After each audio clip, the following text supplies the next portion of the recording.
तो दोस्तों एक बार फिर स्वागत है आपका हमारे चैनल पर। मेरा नाम है वरुण और हम बात अभी फिलहाल जो कर रहे हैं वो आयोगों की कर रहे हैं, क्योंकि निकट 2 दिन बाद संडे को होने वाला एग्जाम एमपीपीएससी का, और जिससे 10 से 12 क्वेश्चन आपके यहाँ इस चैप्टर से मतलब आयोग वाले पोर्शन से आने वाले हैं। और 16 आयोग हैं लगभग, और 16 में से हमने 10-12 कवर कर चुके हैं। अब आगे जो हम डिस्कस करने वाले हैं, कल तक हमने एनसीएससी और एनसीएसटी पे डिस्कस कर लिया था, आज एनसीबीसी पे हम डिस्कस करने वाले हैं, मतलब national commission for backward classes. देखो पहले ये कमीशन नहीं हुआ करता था, ये सच्चाई है, लेकिन समय के साथ साथ बहुत सारे चेंजेस आए और संविधान में इस आयोग के बारे में डिस्कशन मिला, और अब फिलहाल ये संवैधानिक आयोग कहलाता है, बिल्कुल कॉन्स्टिट्यूंट या कॉन्स्टिट्यूशन बॉडी कहलाती है। चलिए देख लेते हैं एक इन सारी चीज़ों को। तो दोस्तों में भी शेयर करना है और चैनल सब्सक्राइब करना नहीं भूलना है, क्योंकि सारी तैयारी गवर्नमेंट एग्जाम्स की आपको यहीं इसी चैनल पर जीएस के माध्यम से मिलने वाली है। तो बढ़िया है, जल्दी तैयारी कर लीजिए और अच्छी जगह सेलेक्ट हो जाइए।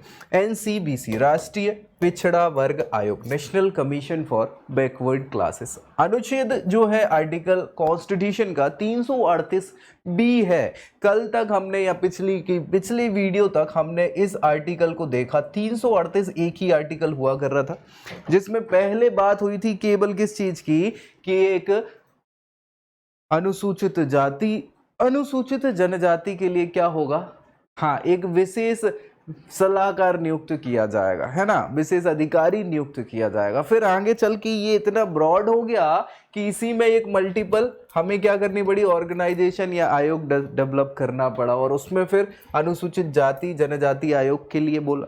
फिर उसमें भी अलग हो गया, 338 में केवल अनुसूचित जाति एनसीएससी का बोला गया। इसी में फिर एक और ऐड कर दिया गया 338 ए, जिसको हमने कल डिस्कस कर लिया गया था एनसीएसटी पे। आज जो हम 338 बी पे बात करने वाले हैं, 338 बी आपका क्या हो जाएगा, ये national commission for backward classes NCBC. ठीक है, सो ये अभी अभी कुछ समय पहले ही डेवलप हुआ है, ये सच्चाई है। चलिए देखें एक एक चीज़ इसके बारे में क्या पढ़ेंगे इस वीडियो में। स्टार्ट हम वैसे ही बैकग्राउंड से करने वाले हैं। सबसे पहले देखेंगे कि आखिर क्या पूरी की पूरी चीज़ रही है कॉन्स्टिट्यूशनल बॉडी होने के पीछे तक के बैकग्राउंड, स्टार्टिंग से अभी तक की। फिर इसके इंट्रोडक्शन पर डिस्कस करेंगे क्या क्या मेन इंपॉर्टेंट इनके आर्टिकल्स हैं, जो आर्टिकल 338 बी में सब क्लॉज के माध्यम से 1 2 3 4 ऐसे हम देख लेंगे। ठीक है, फिर भैया आयोग की संरचना इसी में हमें समझ में आ जाएगी, इसी 338 बी में, कि यार हाँ, एक सदस्य होगा, एक अध्यक्ष है, एक उपाध्यक्ष है, 3 सदस्य होंगे, और फिर सचिव होगा, वो सारी चीज़ें। रिपोर्ट क्या करेंगे भाई, ये रिपोर्ट अपनी जनरेट करते हैं, और फिर अगर केंद्र की रिपोर्ट है तो वो राष्ट्रपति महोदय को, राज्य की है तो राज्यपाल महोदय को सौंपेंगे, और फिर वो संबंधित व्यक्ति विशेष, चाहे राष्ट्रपति हो राज्यपाल हो, वो प्रतिवेदन स्वरूप संसद और राज्य विधानमंडल में उन रिपोर्ट्स को रखेंगे, डिस्कशन होगा, सारी चीज़ें। आयोग क्या क्या कार्य करेंगे, किस लिए इसका आयोग को बनाया गया है, वो सारी चीज़ें, उनकी क्या क्या पावर्स हैं, शक्तियाँ जो हैं क्या क्या हो सकती हैं, सिविल न्यायालय का उन्हें दर्जा प्राप्त है, समन जारी कर सकते हैं, सजा वगैरह दे सकते हैं, बहुत सारी चीज़ें हम डिस्कस यहाँ पे करने वाले हैं। सो ये ऑल टोटल हम यहाँ डिस्कस आर्टिकल 338 बी के बारे में, जिसे राष्ट्रीय पिछड़ा वर्ग आयोग के रूप में जाना जाता है, और ये बहुत इंपॉर्टेंट है, यहाँ से सीधे क्वेश्चन बनेंगे एग्जाम में। चलिए पृष्ठभूमि बैकग्राउंड से स्टार्ट करें तो शुरुआत क्या होगी, आर्टिकल 340 था पहले, 338 पे तो बाद में बात आई, क्योंकि वो सब कमीशन वही बना रहे थे, तो एक और यही बन जाए बेहतर है। अभी आर्टिकल 340 में भारतीय संविधान के राष्ट्रपति महोदय क्या करेंगे, सामाजिक और शैक्षिक या शैक्षणिक रूप, जिसको आप बोल सकते हैं, पिछड़े वर्गों की दशाओं की जांच करेंगे। कौन करेंगे, राष्ट्रपति महोदय करेंगे, समय समय पर जब उनको लगता है, तो चाहे वो शैक्षणिक रूप से पिछड़े हों या सामाजिक रूप से पिछड़े वर्ग हों, उनकी जांच करने के लिए ये आर्टिकल में लिखा हुआ था। बढ़िया है। इसी को आधार बनाते हुए धीरे धीरे धीरे आर्टिकल के बाद 29 जनवरी 1953, ये तो हमारा संविधान लागू हो गया 1950 26 जनवरी, उसमें लिखा था ये। बढ़िया है, जांच करते रहे राष्ट्रपति महोदय, लेकिन धीरे धीरे 1953 में इसके लिए थोड़ी सी एक ब्रॉड रूप में चर्चा करने के लिए कमेटी बनाई गई, और काका कालेकर इसके अध्यक्ष थे। कौन थे भैया, काका कालेकर। ये इंपॉर्टेंट पर्सनालिटी है, और पूछ लिया जाता है काका कालेकर की अध्यक्षता में कौन सी समिति थी, या काका कालेकर समिति किससे संबंधित है, तो ये बैकवर्ड क्लासेस से संबंधित है, ये याद रखना है आपको। ये पहली कमेटी थी जिसे हाँ बैकवर्ड कमीशन 1 बोला जाता है, और इन्होंने बहुत सारे रिकमेंडेशन करे, सच्चाई है, और इस पे कुछ पे वर्क भी किया गया। लेकिन जो एक्चुअल में नामी है या जिसके पीछे से समस्याएं चालू हुई आरक्षण की, वो आपका दूसरा कमीशन है जिसको बीपी मंडल कहा जाता है। 1979 विंदेश्वरी प्रसाद मंडल, बीपी मंडल आमतौर पर इन्हें जाना जाता है और बहुत अच्छे से मंडल कमीशन के तौर पर जान लिया जाता है। इन महोदय की अध्यक्षता में ये कमेटी बनाई गई और बैकवर्ड क्लासेस की देख रेख जांच वगैरह और इस पर क्या कैसी आप रिकमेंडेशन दे सकते हैं उस पर डिस्कस हुए सिफारिशों में, और इन्होंने बहुत सारी रिकमेंडेशन दे दी। हाँ सच्चाई है 1980 में इन्होंने रिपोर्ट पेश करी, लेकिन उस समय तक तो ठीक था माहौल। 1990 की बात है जब 1990 में इनके ऊपर या इस कमेटी की सिफारिश के ऊपर, चलो डिस्कस धीरे धीरे करेंगे। 1980 पिछड़ा वर्ग द्वितीय जो बना गया था बीपी मंडल आयोग जिसको कहा जाता है, उसने क्या करा, उसने बोल दिया कि 27% का आरक्षण देना चाहिए किसको, ओबीसी को, और इसको लागू कर दिया गया 1990 में और इससे हलचल मच गई। हालांकि ये पूरा का पूरा रिजर्वेशन अभी भी चल रहा है 27% का, और पीएससी वाले तो बहुत अच्छे से जानते हैं क्योंकि पिछला जो आपका पीएससी पिछड़ गई है या फिर जो टाइम पे नहीं चल पा रही है, उसके पीछे भी इस आयोग की बात है क्योंकि एमपी में 14% का आरक्षण मिलता है ओबीसी को और वो चाह रहे 27% की बात, तो इसी पे से सारी चीजें अटक रही थी, है ना। तो ये 27% रिजर्वेशन 1990 में लागू कर दिया गया। फिर 1992 में एक भैया केस आया, कहां पे आया, सुप्रीम कोर्ट में, इंदिरा साहनी वाद जिसको कहा जाता है या मंडल कमीशन या मंडल वाद के नाम से भी जाना जाता है। तो ये जो है सुप्रीम कोर्ट में जब आया केस, इस पे भैया थोड़ा सा सुप्रीम कोर्ट ने केंद्र सरकार को बोला कि भैया एक आयोग जरूर बना दिया जाए, पिछड़ा वर्ग को जो देखिए या उनसे संबंधित आयोग हो जाए। तो बस 1992 में इस आदेश पे क्या हो रहा, काम बनेगा, बिल्कुल काम करना पड़ेगा और काम किया गया। 1993 14 अगस्त की बात है, राष्ट्रीय पिछड़ा वर्ग आयोग अधिनियम बनाया गया 1993 के तहत, और क्या कर दिया गया, पिछड़ा वर्ग आयोग का गठन कर दिया गया। तो ये पूरी कहानी आप समझ रहे हो आजादी से अभी तक 1993 तक। अच्छा अभी तो ये आयोग बनाया गया, ठीक है, इस अधिनियम के बेसिस पे 1993 में जो अधिनियम बनाया गया उसके बेसिस पे आयोग बनाया गया। लेकिन समय के साथ थोड़े से और चेंजेस आए और अगस्त 2018, अभी कुछ समय पहले, 5 साल पहले की बात है, 102वां संविधान संशोधन किया गया भारतीय संविधान में। 102वां संविधान संशोधन याद रख लेना भैया ये, है ना, क्योंकि 101 कौन सा जीएसटी है ना, तो उसके बाद ये, हाँ 102वां संविधान संशोधन है जो 123वां संविधान संशोधन विधेयक के रूप में भी जाना जाता है। इससे क्या किया गया, संविधान के अनुच्छेद 338 में एक और सब क्लॉज 338 बी जोड़ दिया गया और उसके बाद इस आयोग को संवैधानिक दर्जा दे दिया गया। किसको, एनसीबीसी को, national commission for backward classes.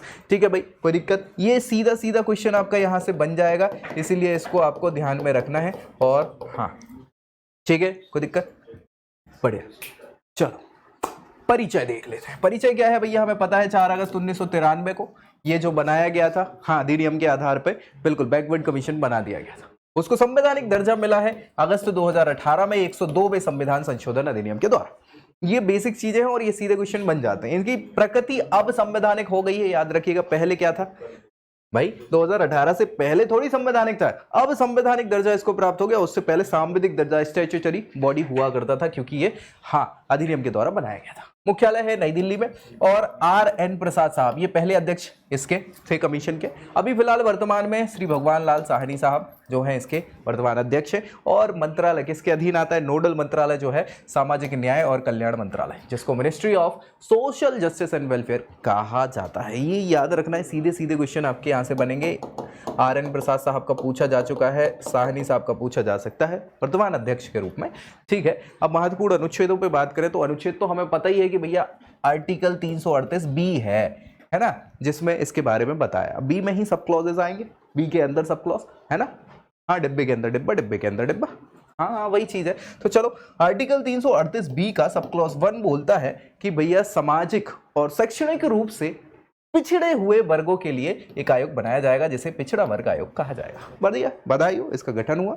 इस आयोग की संरचना जो है दूसरे सब क्लॉज में बताई हुई है, जिसमें बताया है कि इस आयोग में कितने लोग होंगे, एक अध्यक्ष होगा, एक उपाध्यक्ष होगा और 3 अन्य सदस्य होंगे, एक सचिव भी होगा, डोंट वरी। लेकिन ये जो 5 मेंबर्स हैं इनको राष्ट्रपति महोदय चुनेंगे, और कैसे चुनेंगे, मन से नहीं चुन सकते, इसके लिए कमेटी बनाई जाएगी। बहुत बढ़िया, सेवा शर्तें वगैरह भी राष्ट्रपति महोदय ही चुनेंगे, नियुक्ति भी राष्ट्रपति महोदय करेंगे। इनकी वेतन पदावधि वगैरह जो है, हाँ वेतन कितनी होगी भाई, 2.5 लाख, मतलब 2.5 लाख नहीं होती, 2,25,00,000 होती, 2,25,000 होती है सभी की।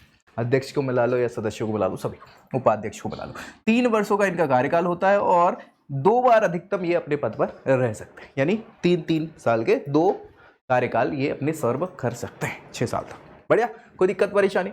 और शानदार। आयोग के कार्य, 5वां सब क्लॉज इसी का बताता है कि क्या कार्य करेंगे आयोग। तो जितने कार्य होंगे पिछड़ा वर्ग से रिलेटेड, उनके उत्थान के, उनसे रिलेटेड जांच करना और सारे, तो वो काम आपके हैं। और राष्ट्रपति महोदय समय समय पर जो काम बोलते हैं वो भी करना इनका उत्तरदायित्व बन जाता है। 6वां सब क्लॉज है, आयोग अपनी रिपोर्ट पेश करेगा, बिल्कुल पेश करेगा, करना ही पड़ेगा। जो काम कर रहे हैं बताया तो क्या कर रहे हो भाई साहब, नहीं तो क्या ही मतलब है। सो रिपोर्ट अगर वो केंद्र सरकार से संबंधित है तो राष्ट्रपति महोदय को जाएगी, और राष्ट्रपति महोदय संसद के पटल पर उसको रखेंगे और चर्चा करेंगे उस, बिल्कुल। अगर इन्होंने कुछ सिफारिशें करी हो, कुछ नई चीज बनाने की बात करी हो, तो उसको मानना है नहीं मानना है, बनाना है कि नहीं बनाना है, ये डिस्कशन होगा। अगर बनाना है तो अच्छी बात है, नहीं बनाना तो उसके कारण भी देने पड़ेंगे आपको कि भैया इस वजह से हमने उसको मना कर दिया, ठीक है। अगर राज्यों की बात है तो राज्यपाल महोदय को वो रिपोर्ट सौंपी जाएगी और संबंधित राज्य विधानसभा के पटल पर उसको राज्यपाल महोदय रखेंगे, वहां भी वही चर्चा होगी और उससे संबंधित क्रियाकलाप करे जाएंगे। वही सारी चीजें जो आपको याद होनी चाहिए। आयोग को अधिकार जो दिया है वो सिविल न्यायालय की शक्ति प्राप्त है, ये पावर है। सिविल न्यायालय क्या कर सकता है, किसी व्यक्ति को समन जारी कर सकता है, बुला सकता है, जांच के लिए आदेश दे सकता है, वो हाँ वो सारे के सारे दस्तावेज मंगा सकता है, हर एक चीज, और सजा भी दे सकता है, ये याद रखिएगा, ठीक है। सो इनको सारे के सारे अधिकार प्राप्त हैं। फिर केंद्र और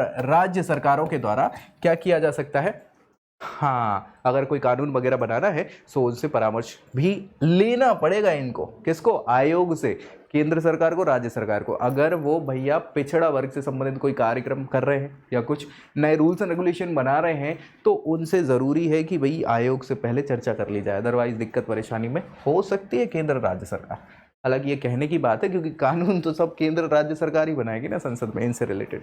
चलो, आयोग की संरचना पे हमने डिस्कस कर ही लिया था भैया कि एक अध्यक्ष होगा, एक उपाध्यक्ष होगा और 3 अन्य सदस्य होंगे। ये इंपॉर्टेंट है, टोटल 5 सदस्य होंगे। इसमें वर्तमान अध्यक्ष की हमने बात कर ही ली है कि भगवान लाल साहनी साहब थे। वर्तमान उपाध्यक्ष डॉक्टर लोकेश कुमार प्रजापति, और सदस्यों में श्रीमती सुधा यादव, कौशलेंद्र सिंह पटेल, बलोच आचार्य साहब, ये सब फिलहाल सदस्य संख्या में हैं। नाम वैसे कम ही पूछे जाते हैं, अध्यक्ष उपाध्यक्ष याद रख लीजिए तो बेहतर है, अदरवाइज डिपेंड करता है, वो तुक्के वाली बात है। चलिए, अध्यक्ष और सदस्यों की नियुक्ति कौन करेगा? राष्ट्रपति महोदय, ये हमने डिस्कस कर ही लिया है। और सेवा और कार्यकाल पदावधि वगैरह भी राष्ट्रपति महोदय ही डिसाइड करते हैं। इसके अलावा कार्यकाल कम से कम 3 साल का होगा और अधिकतम क्या कर सकते हैं, 2 कार्यकालों के लिए ये चुने जा सकते हैं। ये भी याद रखना है, इसमें फंसा सकते हैं क्वेश्चन में आपको, है ना। रिपोर्ट पे हमने डिस्कस कर ही ली है कि भैया वार्षिक रिपोर्ट राष्ट्रपति को पेश करेंगे, अगर राज्यों की राज्यपाल को करेंगे और वो संबंधित सदन में रखेंगे, चर्चा करेंगे, सारी बढ़िया।